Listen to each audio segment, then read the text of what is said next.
এখানে হচ্ছে মায়া মাছের ঝাল, মানে একবারে কড়াইতে বসিয়ে দিয়েছি। আর ওই পাশে হচ্ছে রুই মাছ দিয়ে, বড়ি দিয়ে, আলু দিয়ে, শাকে ডাঁটা দিয়ে ঝোল। তো আয়নের পাপা এত সুন্দর করে মাছগুলো ধোয়, মাছে মানে কোনো রকম কোনো স্মেল পাওয়া যায় না ছোটো মাছে আর কি। আর মাছ ধুয়ে লেবু দিয়ে খানিকক্ষণ আর কি মাখিয়ে রেখে দিয়েছিলাম, তারপরে বাদবাকি মশলাটা দিয়ে তখন আর কি একবারেই কড়াইতে মাখিয়ে বসিয়ে দিয়েছি। দুর্দান্ত খেতে হয়েছিল, দুর্দান্ত। Guys, welcome back to my channel. আশা করছি সবাই ভালো আছো, আমরাও দুর্দান্ত আছি। তো রান্নাবান্না সব কমপ্লিট, আর হচ্ছে খাওয়া দাওয়া হয়নি, শুধু আয়নের পাপা খেয়ে দিয়ে চলে গেছে। আয়ন ওই যে সাথীদের বাড়িতে, আমি ওকে আনতে যাচ্ছি, ওকে ভাত খাইয়ে দেব, তারপরে খাওয়া দাওয়া করব। তো সকালবেলা দেখতেই তো পেলে রান্না হয়েছে, যে কালকে শাক তুলে এনেছিলাম সেই শাক ভাজি, আর ওই যে একটা পটল ছিল সেই পটলটা ভাজি করেছিলাম, আর হচ্ছে মায়া মাছ দিয়ে, চিংড়ি মাছ দিয়ে আর কি ওই একবারে কড়াইতে মাখিয়ে বাটি চচ্চড়ি মতন করেছি। আর রুই মাছ দিয়ে কালকে যে ডাঁটা এনেছিলাম, ডাঁটা আলু বড়ি দিয়ে ঝোল করেছি। তো মায়া মাছ কিছুটা ওই বাড়িতে শাশুড়ি মায়ের জন্য পাঠিয়ে দিয়েছি, কারণ শাশুড়ি মা মায়া মাছ খেতে খুব ভালোবাসে, মানে ছোট ছোট মাছ খেতে খুব ভালোবাসে। তো চলো হায়ানকে নিয়ে আসি, তারপরে আবার কথা বলছি। তালা দেওয়া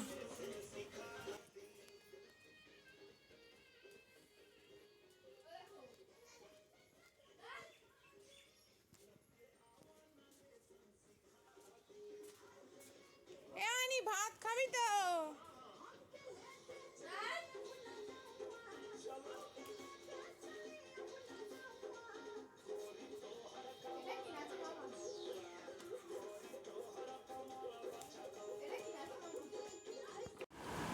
এখন এই যে ভাত খেয়ে নিচ্ছি। এখানে আছে শাক, এখানে আছে যে পটল ভাজা, এখানে আছে যে মায়া মাছের ঝাল, আর রুই মাছ দিয়ে ডাঁটা দিয়ে বড়ি দিয়ে যেটা করেছিলাম ওটা হচ্ছে দুপুরবেলা খাবো, এখন আর খাবো না। কত কিছু দিয়ে খাবো, ভাত তো এই কটা খাই।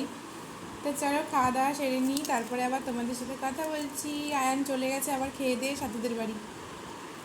দেখো এখানে বাতাসির সাথে খেলা করছে দুজনে, আর আমি বাসনগুলো এখন মেজে নেব। তো চলো।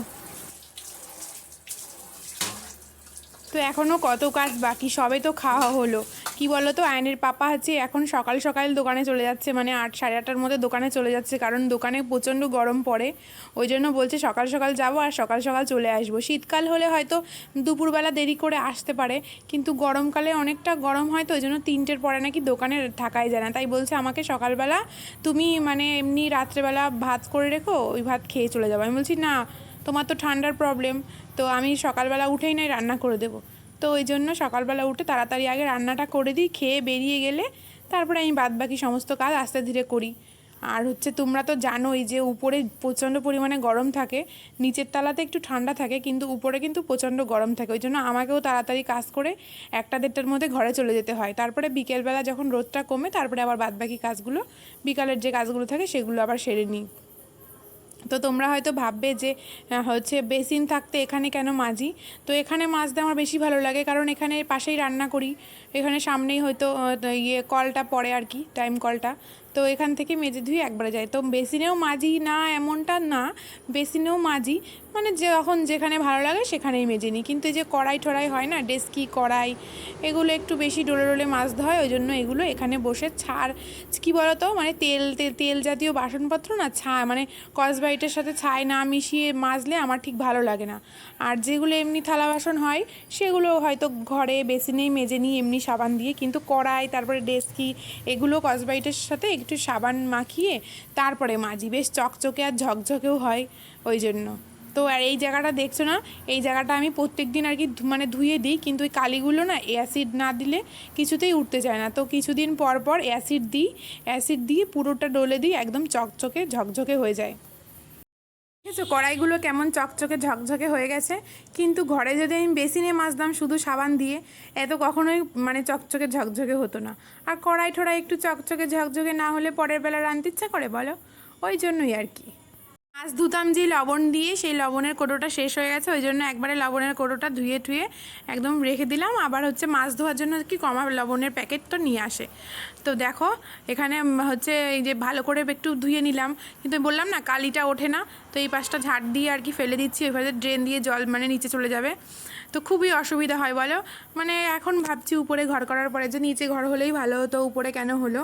তো তোমরা যাদের যাদের নিচে থাকো তারা তো খুবই ভালো, আর যারা উপরে থাকো তারা ভীষণ কষ্ট। এই দেখো দুধ বসিয়েছি, দুধটা এখন ওই ঘরে নিয়ে যাব, মানে কালকের দুধ রান্না হয়ে যাওয়ার পরে উনুনে বসিয়ে রেখেছিলাম।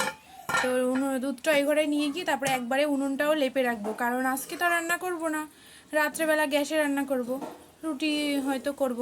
তো ওই জন্য উনুনটা একবারে লেপে রেখে দিই, তাহলে কালকে সকালের জন্য আবার কিছুটা এগিয়ে যাবে। দেখেছো মোটা কেমন সর পড়েছে, দেখো।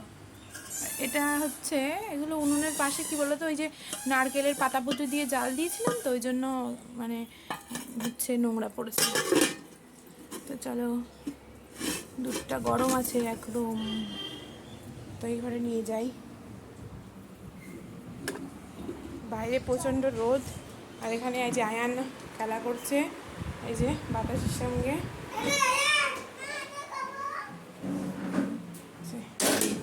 দুধটা এখানে রেখে দিলাম। তো উনুন লেপবো, ওই জন্য মাটি শেষ হয়ে গেছে, তো মাটি উপরেই বস্তাতেই রয়েছে। তো এই যে বস্তার থেকে মাটি নিয়ে নিচ্ছি, এবার হচ্ছে জলে ভিজিয়ে নেব, ভিজিয়ে দিয়ে তারপরে মাটিটা নরম হয়ে গেলে তারপরে লেপবো। আর এই উনুনটা জানো তো আমার বরই তৈরি করেছে, মানে নিচের ওই পাতিটা শুধু বানিয়ে নিয়ে এসছে, আর এ টু জেড পুরো আমার বর বানিয়ে দিয়েছে। সবাই যে আসে সেই বলে যে উনুনটা খুব সুন্দর হয়েছে, খুব সুন্দর হয়েছে, কিন্তু আমার বিন্দুমাত্রও টাচ নেই এর মধ্যে। মানে এখন হয়তো রান্নাবান্না করি, তারপরে ল্যাপাপোছা করি, কিন্তু একদম পাইপ লাগানো থেকে শুরু করে সমস্তটাই আগের যে উনুনটা ছিল সেটা আমার বরই আমাকে বানিয়ে দিয়েছে, আর এটাও আমার বর আমাকে বানিয়ে দিয়েছে। খুব সুন্দর হয়েছে তাই না? দোতলার উপরে এরকম মাটির উনুনে রান্না করব কোনো দিন ভাবতেই পারিনি। আমি একদিনকে আমার বরকে বলেছিলাম যে আমি না মানে দাঁড়িয়ে দাঁড়িয়ে রান্না করতে পারি না, গ্যাসে তো দাঁড়িয়ে দাঁড়িয়ে রান্না করতে হয়, আমি দাঁড়িয়ে দাঁড়িয়ে রান্না করতে আমার খুব অস্বস্তি বোধ হয়, ওই জন্য আমি বসে বসে রান্না করব উনুনে। তা বললো কোনো ব্যাপার নেই, তুমি টেনশন করো না, আমি বানিয়ে দেবো। তো ওই জন্যই দেখো বানিয়ে দিয়েছি, উনুনটা কি সুন্দর তাই না? তো এই যে উনুন লেপা আমার কমপ্লিট। আরে দেখো বিয়ের পরে মেয়েদের হাতের অবস্থা কেমন হয় দেখো, দেখেছো? এই দেখো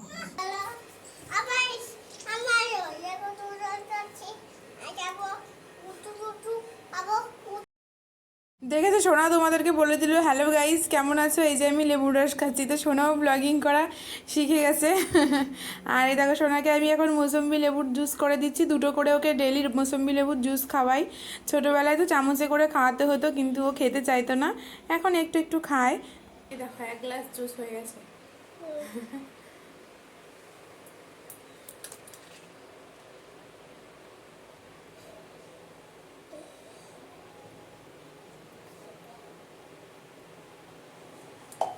দেখো একদম ফিনিশ করে দিল খেয়ে, সোনা খুব ভালো। রান্নাঘরটা মুছে নেব, সব ঘরই মুছবো, আগে রান্নাঘর মুছবো, তারপরে ওই ঘরে রান্নাঘরটা মুছবো, কাজ আছে।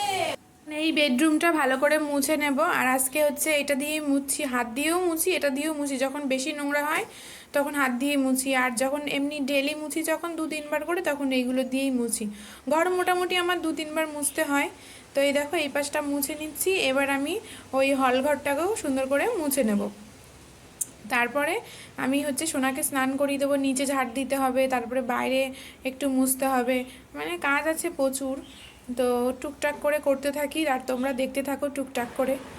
হলঘরটায় যে মুছতে আসলাম, হলঘরটা মোছা হয়ে গেলে ব্যাস শেষ, মানে ঘরের কাজ মোটামুটি কমপ্লিট হয়ে যাবে।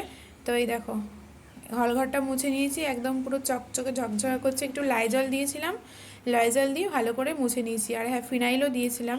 আর এই দেখো এই ঘরের সামনেটা এখানেও মুছতে হবে। তো ঘরের সামনে প্রত্যেক দিন হাত দিয়েই নাই, ওই ডাস্টার দিয়েই মুছে দিই, কিন্তু আজকে এত রোদ দেখতেই তো পাচ্ছ, ওই জন্য ডাইরেক্ট জল ঢালছি আর ঝাঁটা দিয়ে ঝাড় দিয়ে দিচ্ছি, কিচ্ছু করার নেই। যে সিঁড়িটাও ভালো করে ঝাড় দিয়ে নিচ্ছি, একদিন ঝাড় দিই আর একদিন মুছে দিই। নোংরা নোংরা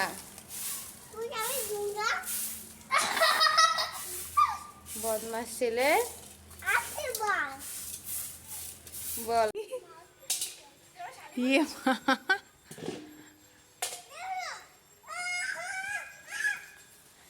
সাথী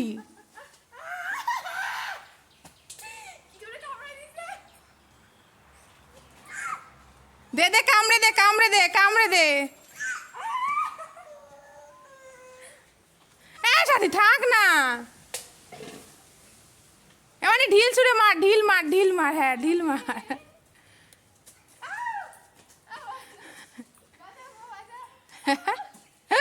আবার আবার ঢিল মার ঢিল মার।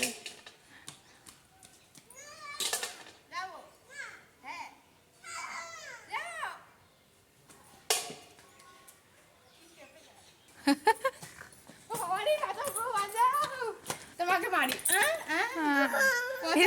ঢিলে ঢিলে ঢিলে দে দে দে বলে আর করবি।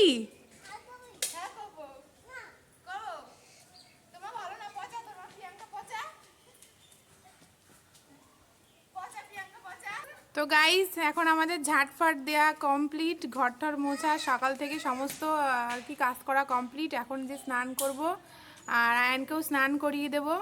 তো তোমাদের কাদের কাদের স্নান হয়েছে অবশ্যই কমেন্ট করে জানিও।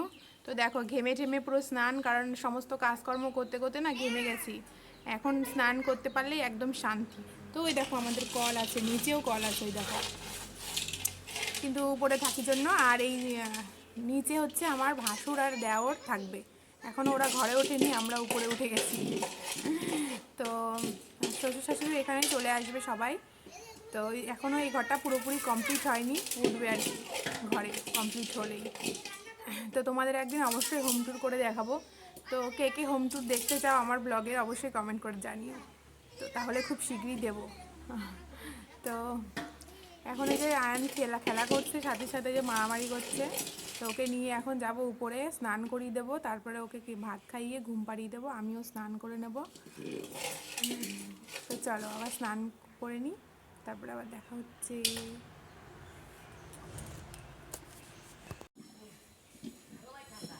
হ্যাঁ আয় চল চান করবি আর পরে খেলবি চল। রে আমাদের জল দিছিস কেন বাতাসি? ওই স্যার বলছে হ্যাঁ নি আয় ওঠ, আর পরে খেলবি আয়, বল পরে খেলবো। বাতাসি যা চান করায় যা চল, ওই বল চান করবো এখন। চলো মা আবার তো পরে খেলবে। হ্যাঁ মুজি আসো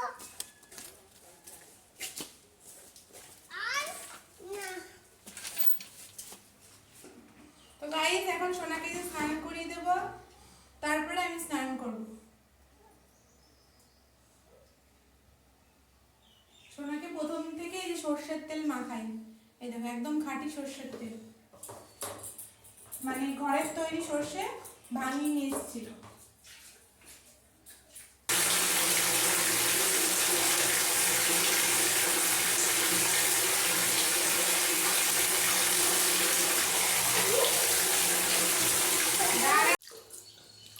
ওই দেখা দেখা টিপু আদা সোনাকে এই যে রেডি করে দিয়েছি জামা প্যান্ট পরিয়ে, এবার একটা ফুটি দেব, ফুটি দিয়ে তারপরে আমি যাব হচ্ছে স্নান করতে। তো চলো ফুটিটা দিয়ে দিই ওকে।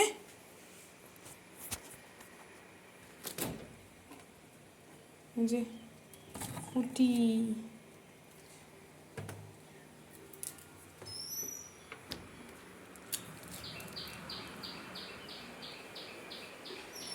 এনে শোনা পুতি খুলে দেবো। দাও তো দাও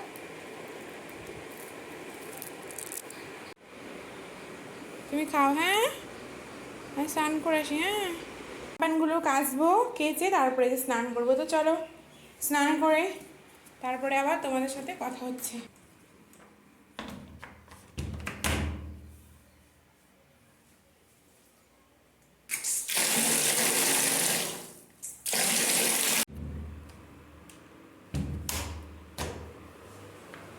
তো গায়ে স্নান হয়ে গেছে। রে হ্যান সোনা কী করছিলে এতক্ষণ?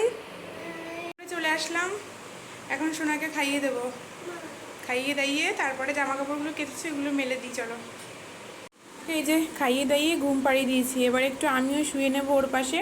তো গাইস এখন সন্ধ্যা হয়ে গেছে, এই চালের গুঁড়ি নিয়ে যাচ্ছি বৌদিদের বাড়িতে। বৌদি চালের গুঁড়ি চেয়েছিল, ওই জন্য আমার এইটুকুই আছে। তো চলো আয়ানও ওই বাড়িতে। বৌদিদের বাড়িতে এসে দেখি এই দেখো চা আর বিস্কুট খাচ্ছে আয়ন সোনা, বাতাসি সোনাও আছে পাশে। তো আয়নকে নিয়ে এখন আমি যাব বাড়িতে, কারণ সারাদিনে তো সময় পাই না বই নিয়ে বসানোর। এখন বাড়িতে গিয়ে বই নিয়ে বসাবো। আর এই যে বাড়িতে চলে এসেছি, চলে এসে এই যে বই নিয়ে বসিয়েছি।